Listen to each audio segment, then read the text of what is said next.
Rabindranath Tagore canta que a música é a linguagem sânscrita dos deuses. Como o sânscrito é a língua dos deuses, conforme a tradição, a música é a mais bela expressão do sentimento de amor, cantando as glórias do Altíssimo. É também através da música que nós exteriorizamos o sentimento de amor. Quando nós amamos e verbalizamos esse sentimento, a nossa voz torna-se dúlcida e musical. Parece muitas vezes um canto longínquo que nos chega falando de beleza, de estímulos e de alegria de viver. A música, portanto, é indispensável como técnica para uma vida feliz. Mas, se por acaso ela não se radica nas vibrações do universo, representando harmonia, pode tornar-se um instrumento de graves transtornos. O homem primitivo, escutando os sons onomatopeicos da natureza, procurou repeti-los. Daí surgiram os instrumentos iniciais de percussão. Depois, os de sopro, em búzios, através dos quais essa linguagem sonora também se fazia mensageira da comunicação. Todas as tribos primitivas usavam instrumentos musicais, a princípio para poder comunicar-se, depois para poder traduzir as emoções, depois para o culto de adoração aos antepassados, às forças telúricas e à divindade. A música, então, graças à sua harmonia, desenhou das vibrações do corpo a dança, através da qual se expressam os mais variados sentimentos da vida. Através do ritmo canta o universo. E esse ritmo tentou ser captado através da música clássica, ou ficar adstrito à música erudita, quando, por exemplo, nos detemos a escutar os oratórios, o Aleluia de Handel, ou quando vamos escutar o Requiem, seja aquele de Fauré ou de outrem, a nossa alma acompanha a mensagem subliminal de que a melodia se faz portadora. Então, o eminente psicólogo Charman, na sua proposta a respeito dos rituais para uma vida feliz, estabelece no 7º item a presença da música. Quando pudermos musicalizar os nossos atos dentro do pentagrama amor e caridade, união e compaixão, solidariedade, haverá sinfonia de vida que cantará em toda parte, anunciando a chegada da era do bem. Estudiosos contemporâneos, músico-terapeutas, como o próprio Rollo May e outros, fazendo uma análise profunda da música de Beethoven, chegaram a uma conclusão, que a sinfonia pastoral, a 6ª sinfonia, é profundamente terapêutica. Ao escutarmos os seus acordes, acalmam-se-nos as emoções desordenadas, fixam-se os sentimentos profundos e a alma da natureza parece cantar nos refólhos do nosso ser. Então o amor esplende através dessa emotividade que foi feita de harmonia. Pode-se conhecer uma pessoa de bons princípios, educada socialmente, um espírito elevado pela musicalidade da sua voz. Não nos referimos aqui a ter uma pauta dentro da qual haja um tipo de sonoridade, mas pela vibração dúlcida, pela vibração enérgica, pela vibração suave, pela maneira como diz as coisas e não exatamente pelas coisas que diz. Tudo isso está dentro desse universo que parece a sinfonia de astros cantando as glórias de Deus. Repentinamente, aquele homem que morava a 60 quilômetros de Madrid tomou da guitarra e, olhando para um grupo de crianças, abriu os braços e logo depois, ao tocar o seu violão, ele disse sorrindo: que venham a mim as crianças, porque eu as amarei, já que tanto as crianças me amam. E começou a tocar. Era um homem de meia idade, de aparência tosca, para quem a vida certamente não fora tão gentil, mas havia no brilho dos seus olhos o fulgor de 2 estrelas, e havia na sua face crestada a maravilha do cimbório, que traduzia poder de engastar astros naquela face tão pequenina. Gárrulas, as crianças correram e cercaram o homem que, sentado no tronco numa aldeia nas cercanias de Madrid, houvera se constituído o centro de atração da vida infantil. Estava observando a cena a grande senhora do espiritismo espanhol, Amália Domingo Soler, aquela mesma mulher que ia para o cais de Barcelona e, diante dos navios que zarpavam na direção do Novo Mundo, oferecia obras de Allan Kardec, para que os capitães, quando chegassem nas novas terras, oferecessem-nas a pessoas que merecessem credibilidade e respeito. É um tesouro que eu vos confio, dizia Amália a cada um daqueles homens que ia enfrentar o imenso mar na direção da América. Esse tesouro vai libertar a América da ignorância. Ele é portador da mensagem da nova era.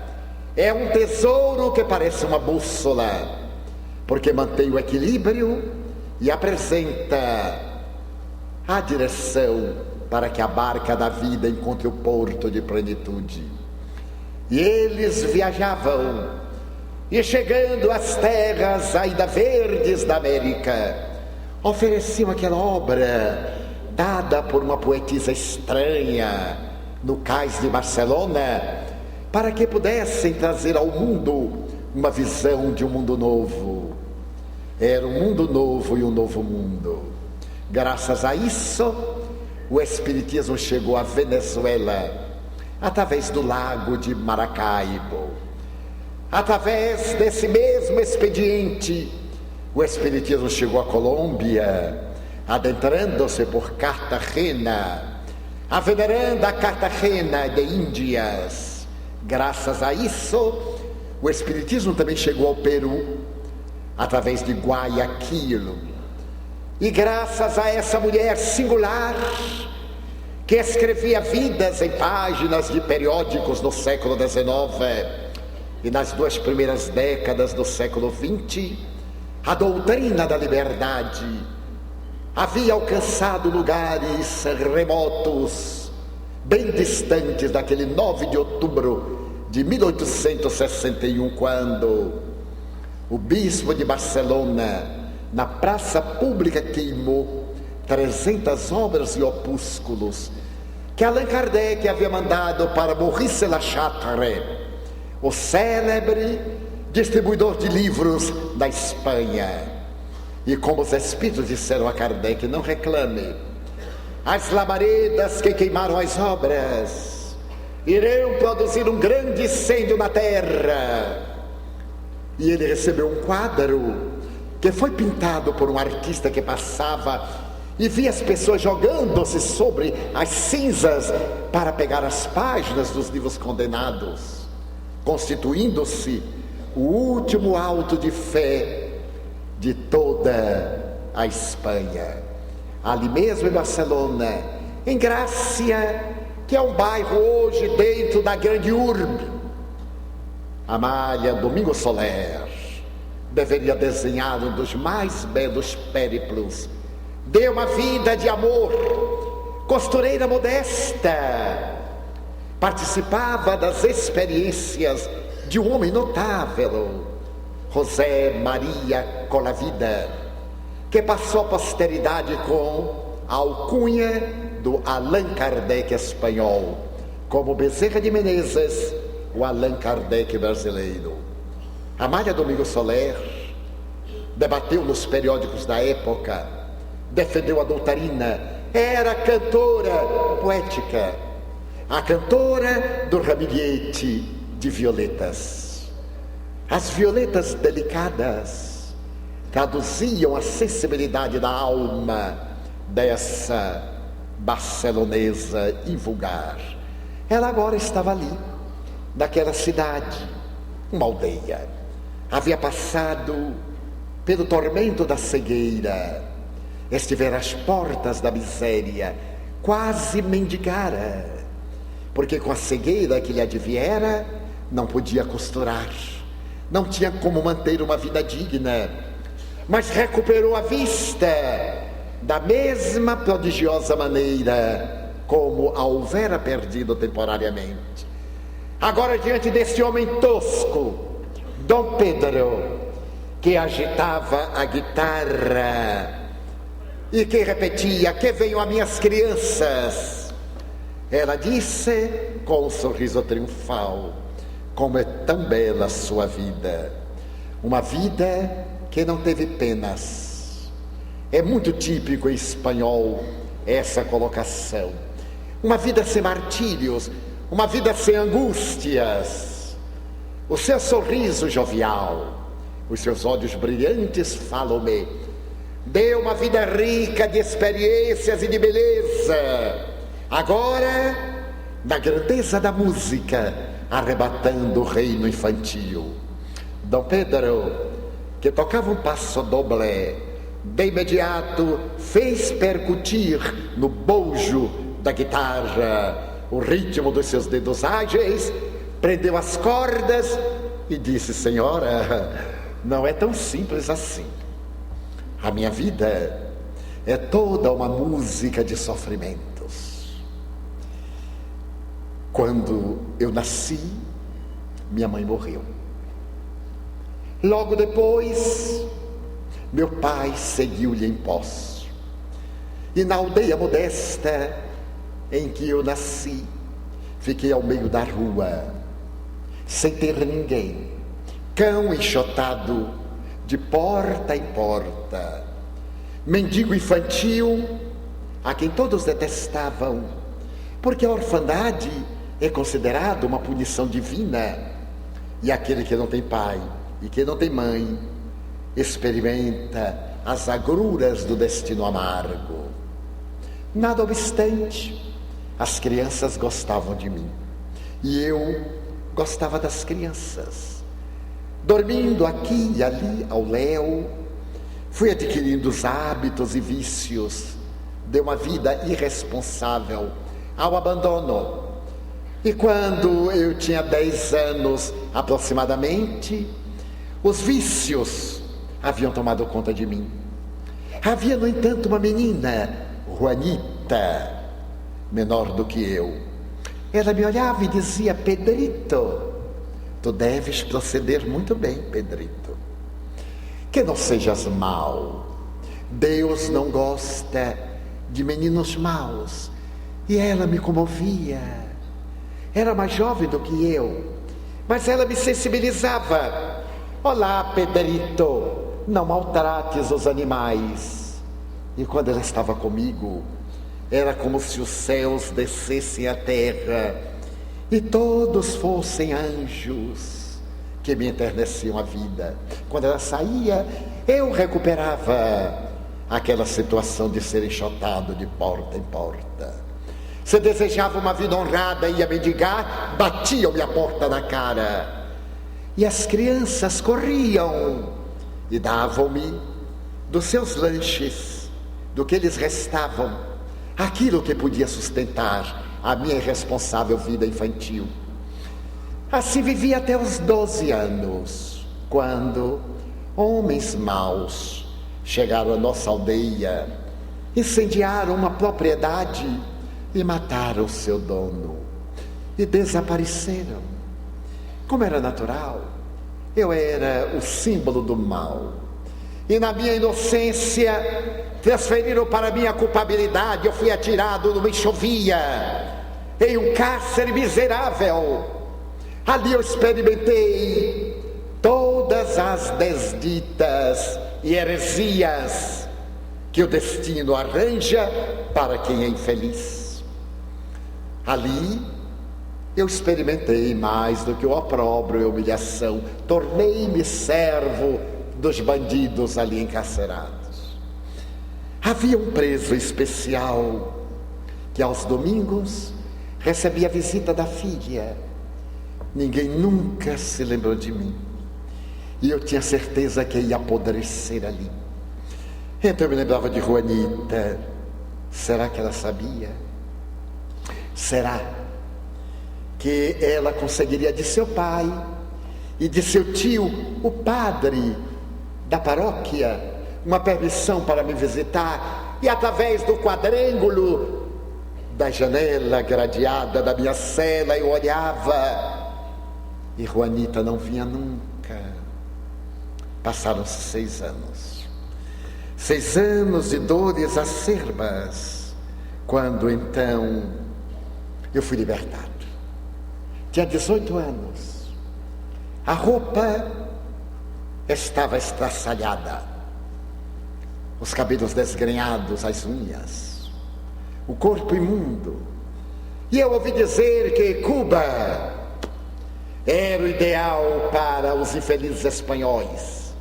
Eu poderia sair de Espanha, sentar praça em Cuba e começar uma vida nova dessa colônia pertencente aos nossos reis. Mas uma saudade estranha da aldeia em que eu nasci fez-me ir até lá, para despedir das árvores que eu conhecia, do quadrângulo da praça onde eu vivia, da igreja que raramente eu entrava, e quem sabe, ver Juanita pela última vez. Maltrapilho, desdenhado, eu fui. E quando cheguei, todos me olhavam com asco e afastavam-se de mim. Eu fiquei sentado na praça, rememorando somente saudade e dor, quando de repente aparece Juanita, que havia saído da escola e me viu. Pedrito correu e abraçou-me. Eu estava imundo. Juanita abraçou-me. Oh, Pedrito, quanto tempo! Segurou-me pela mão e arrastou-me quase. E não pediu licença a ninguém, nem ao tio, padre, nem ao pai. Levou-me à sua casa e mandou que eu tomasse um banho. Pediu ao pai roupas e deu-mas. Eu, sem saber o que fazer, atendi a Juanita, vesti-me, recuperei a aparência humana que eu havia perdido. E então Juanita pediu ao seu tio, o padre, que me desse um trabalho. Ele me olhou, eu inspirava desconfiança. Ele me olhou e disse: sabe trabalhar na agricultura? Não, padre, mas eu tentarei. Em homenagem à minha sobrinha, eu vou dar-lhe uma oportunidade. Você vai trabalhar na minha fazenda. E eu comecei a trabalhar de sol a sol. E Juanita vinha trazer-me água lá no campo. vinha levar-me alguns pastéis lá do trabalho. Era o sol da minha vida. Passaram-se alguns anos. E certo dia ela me disse que seu pai havia firmado um contrato para o seu casamento com um primo, um homem rico, jovem, que era juiz. Uma noite tombou sobre o meu coração. Eu não sabia que a amava tanto.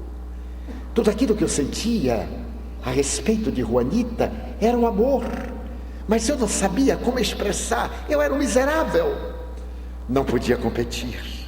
Então um raio cruzou-me a noite de desencanto, e a única saída que eu tive foi o suicídio.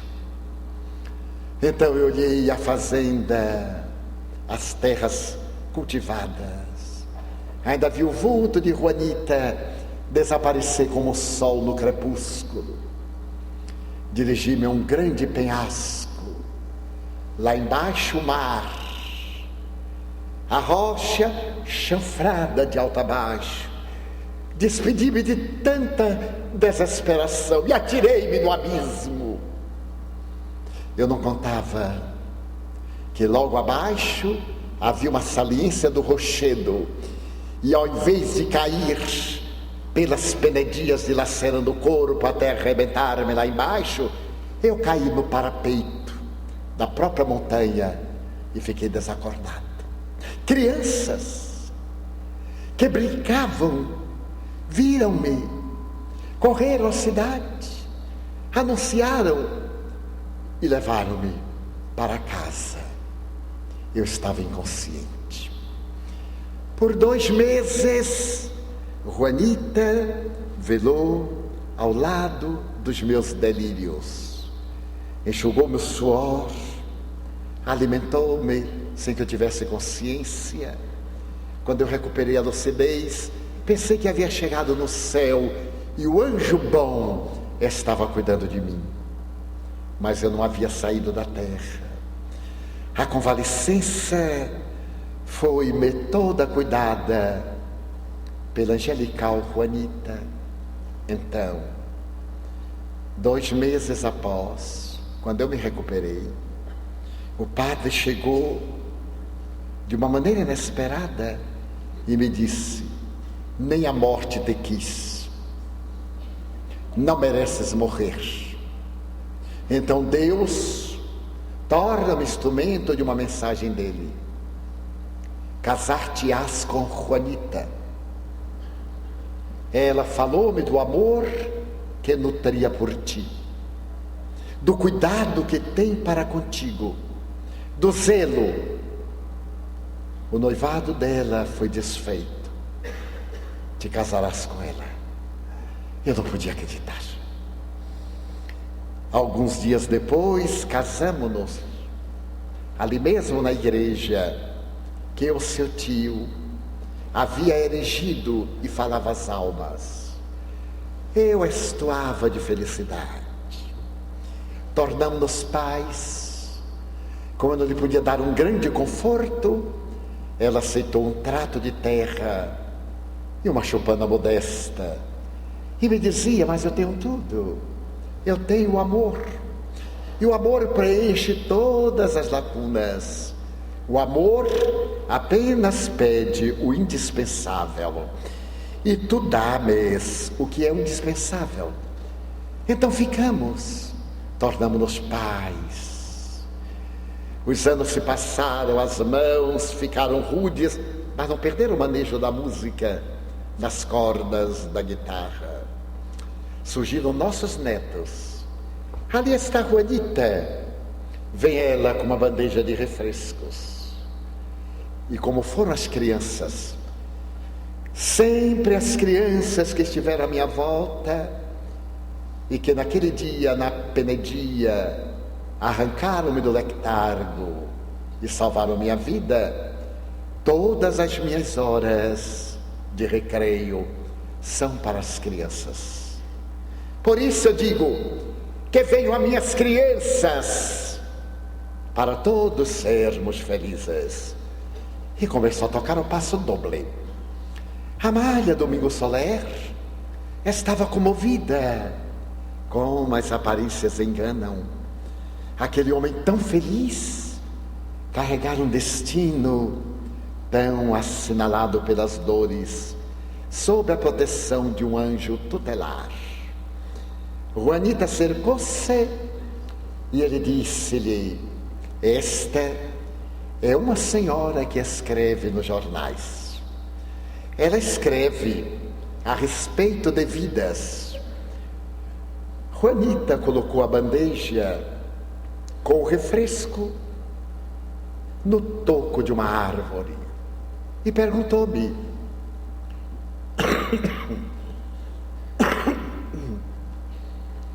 é verdade que a senhora fala com os mortos? Sim, é verdade. Somente que os mortos estão vivos. É verdade que a morte não interrompe o ciclo do amor? Não. A morte mais afirma os sentimentos de amor. E é verdade que não se vive apenas uma vez. Sim. A lei é de evolução. Entra-se no corpo e sai-se do corpo, sem entrar-se nem sair-se da vida. Em cada vez se está melhor do que na anterior, como numa escola, em que cada classe vai promovendo o aluno até chegar à universidade. Pois é, senhora, desde pequena, que eu tinha certeza de que era assim. Eu via aqueles que já morreram, e eu ouvia, e meu tio dizia: heresia, não digas a ninguém. E quando eu vi Pedrito por primeira vez, eu senti que Pedrito era meu filho. Ele era um pouco mais velho do que eu, mas o que eu sentia por ele era amor de mãe. Alguma coisa dentro de mim dizia-me: protege-o, defende-o do mal, salva-o, porque Pedrito é alma da tua alma.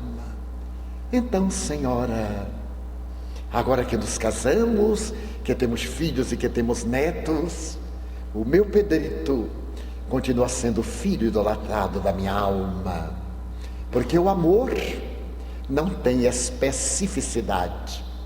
O amor é como a circunferência. Nós podemos direcionar várias linhas e formar muitos ângulos específicos. O amor fraternal, o amor sexual, o amor espiritual, o amor familiar, o amor é o amor. Então Amália Domingo Soler olhou para as crianças que estavam enternecidas com o passo doble de Dom Pedro e com a beleza daquela mulher de meia idade, que agora estava junto ao marido com as mãos nos ombros e sorria. Era um misto de anjo, um misto de mulher, algo como uma filha encantadora e algo como um ser protetor daquele homem que amava as crianças. O amor. Aí está o amor na sua expressão poderosa. O amor é uma experiência que transcende as reencarnações, que tem uma origem remota. Às vezes o amor fica doente e chama-se ódio. É o amor que enlouqueceu. Outras vezes o amor fica inseguro e é o ciúme. O amor que desconfia. Em algumas ocasiões o amor agiganta-se e permanece tranquilo.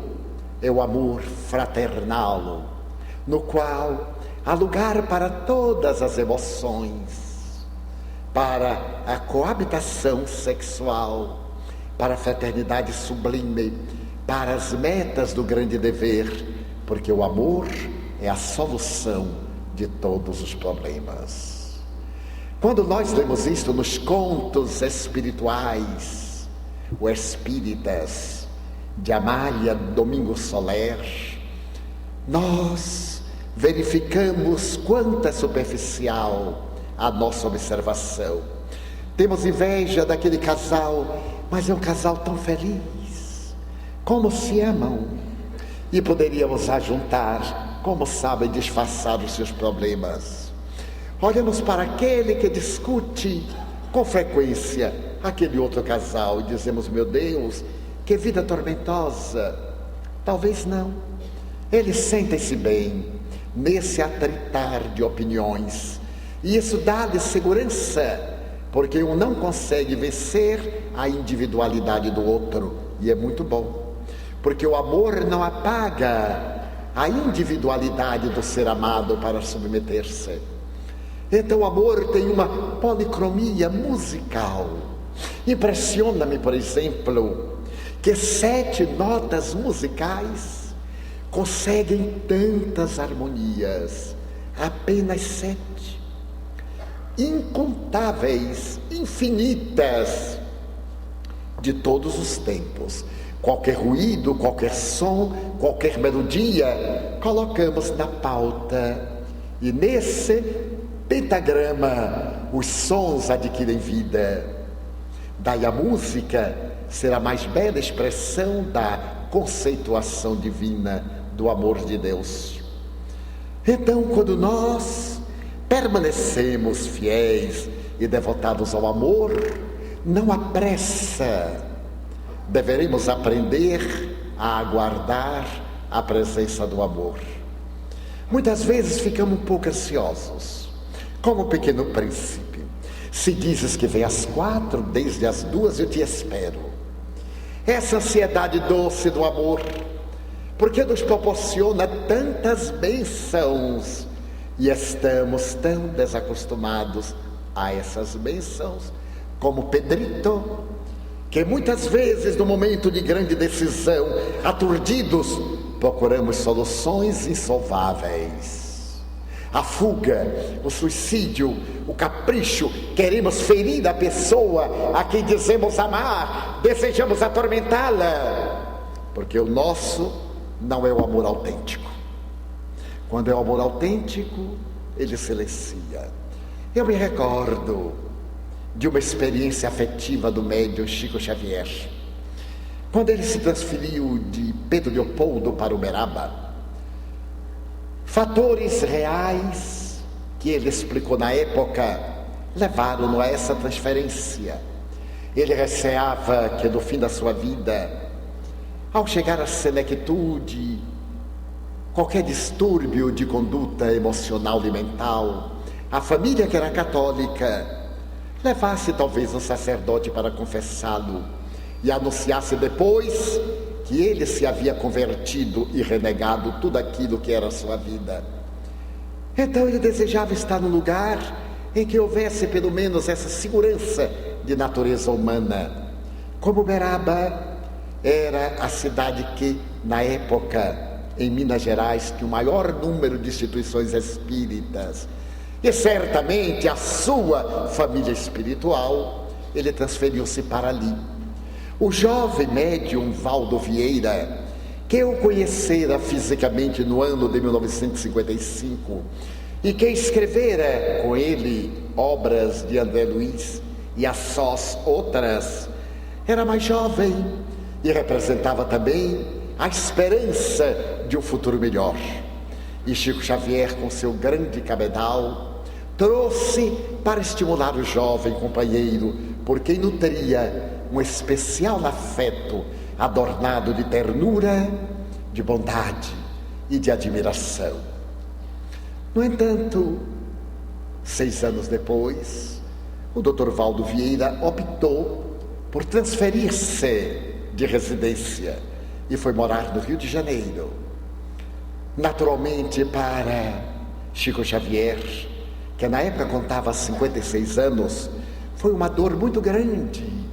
Todos queixavam-se a ele, todos falavam das suas dificuldades, Mas ele, que a todos ouvia, não tinha no plano físico a quem falar das suas próprias dores, como Pedrito.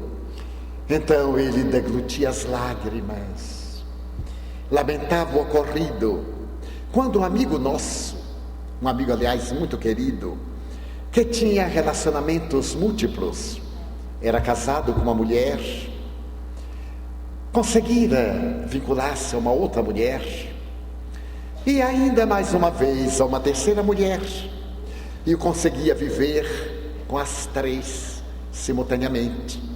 Era um homem de princípios nobres, era um trabalhador de Jesus, embora o seu testemunho na área sexual. Desse ínterim, ele teve uma nova paixão e fascinou-se por uma quarta mulher, que tinha uma estrutura diferente. Não era bela nem arrebatadora, mas a convivência, muitas vezes a convivência leva-nos a assumir determinados tipos de afetividade que não são verdadeiros, são apenas fruto da convivência. Ele começou a apaixonar-se por esta número 4 e ela, com muita gentileza e diplomacia, desvinculou-se e disse-lhe textualmente: prefiro perder o emprego a perder a minha honra.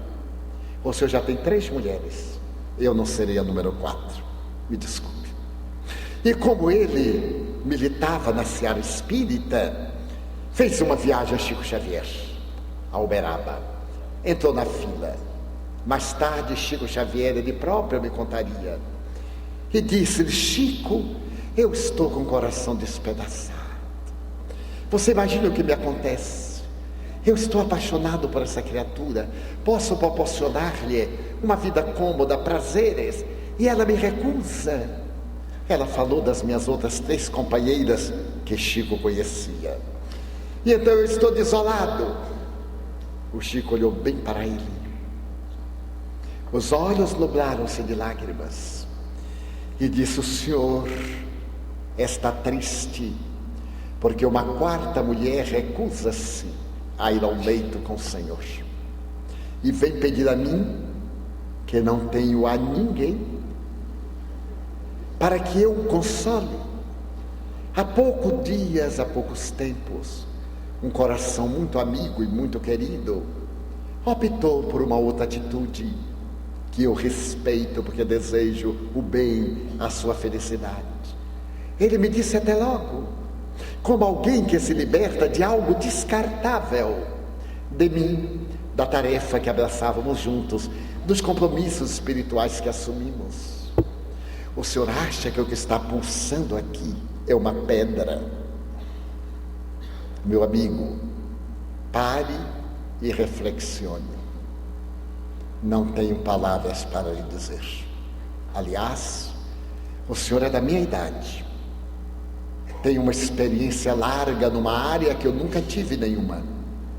Seria o senhor, pois, quem me deveria consolar neste momento de total solidão e de abandono. E voltou-se para a imensa fila, com as lágrimas nos olhos, que ninguém sabia da procedência, e continuou consolando ele, que necessitava de consolação. E desencarnou nonagenário, fiel ao verdadeiro amor de sua vida, Jesus Cristo. O amor tem um preço. Este preço chama-se fidelidade. O amor atinge o seu momento máximo quando ele é feito de respeito, de consideração e de fidelidade. O ser amado pode desrespeitar-nos, mas aquele que ama não tem o direito de desrespeitar aquele a quem ama, aquele indivíduo, masculino ou feminino. Daí o amor tem essa magia. Muitas vezes, na sinfonia de bênçãos que ele propicia ao coração, ele também passa por um período de inverno, de tristeza, não de desencanto, porque nunca expressa fracasso, senão experiências que não se coroaram daquilo que se esperava como exitoso. O Sharma, na obra que me referi, o monge que vendeu sua Ferrari, conta uma história muito curiosa, e singularmente de uma personagem que se chamava Pedro. Pedro era um menino muito ansioso, e como eu sei que aqui não tem ninguém ansiosa, Pedro estava na escola primária e vivia ansioso para concluir o curso fundamental e logo adentrar-se num curso superior. Certo dia, Pedro estava deitado e teve um sonho curioso, que lhe apareceu uma mulher muito idosa. Ela trazia nas mãos uma bola. A bola era perfurada e tinha um fio que se podia puxar. E deu a Pedro: esta bola é do seu destino. À medida que você puxar o fio, o tempo passa. Se você puxar um pouquinho, são 10 minutos. Se você puxar algo mais, serão 10 dias. E se não puxar com cuidado, serão 10 anos. E se não tiver cuidado, chegará ao fim da sua vida. Pedro ficou feliz. Ele tinha o destino nas suas mãos. E naturalmente ele podia puxar aquilo indefinidamente e saber o que ia acontecer no seu futuro. A mulher se foi. E Pedro ficou com a bola e aquele cordel ali tentando: me puxa, me puxa. Ele então, só para experimentar, puxou um pouquinho e viu-se um adolescente, agora no curso intermediário. Era um adolescente simpático. Ele disse: deixa-me ver como é que eu vou ficar na idade adulta. Puxou mais e viu-se aos 25 anos, após um curso universitário. Ele disse: que coisa! E viu uma moça linda, deveria ser a sua futura namorada. Ele aí puxou um pouquinho mais, só para ver o que ia acontecer. Estava casado com ela. Agora ele via-se casado com aquela mulher esplendorosa, mas que fascinante. Aí puxou um pouquinho mais. Era pai, já estava com 35 anos, via seus filhos, mas que fascinante. Ora, e agora? Puxou um pouquinho mais, e aí aquela mulher linda estava gordinha, com algumas rugas, o cabelo enevoando-se, e ele também se via barrigudo, essa tragédia do sexo masculino, e então já os cabelos escasseando, e ele disse: que curioso. Deu outra puxadinha, aí ele se viu atormentado, idoso, apoiado um bastão. Ai, minha mulher morrera, e ele estava perto da morte. Então ele teve um choque. Meu Deus, estava para morrer e não vivera. Tudo passou tão rápido. Em menos de uma hora a sua vida extinguiu-se. Então ele começou a lamentar: oh meu Deus, por que eu fui tão ansioso? Eu não vivi a vida, nem tive tempo de namorar. Eu a vi, já estava casado, nem pude desfrutar. Eu não vivi com os meus colegas. Eu não experienciei os sonhos da juventude. Eu não corri. Oh meu Deus, eu não tive o prazer de receber o meu filho na mão. O primeiro filho, ele já recebeu vários filhos. E então Pedro ficou tão angustiado que pediu perdão a Deus pela sua ansiedade. Mas agora era tarde demais. Ele havia antecipado a sua vida através do corredor do tempo. Foi quando, nessa angústia, apareceu a senhora idosa, olhou para ele e ele disse: senhora, joguei fora a minha vida por ansiedade. Ela disse: não apenas ansiedade, por falta de amor à vida. Cada momento da vida tem um prazer específico e merece um amor especial, Pedro. Mas eu vou lhe dar uma outra oportunidade. Ela então puxou o fio no sentido oposto e Pedro sentiu que alguém o sacudia. Quando ele abriu os olhos, era o rosto sorridente de sua mãe. Meu filho, você está atrasado para a aula? Você é mamãe? Todo dia ele chama o Pedro. Ah, mamãe, que bom é ter uma mãe como você.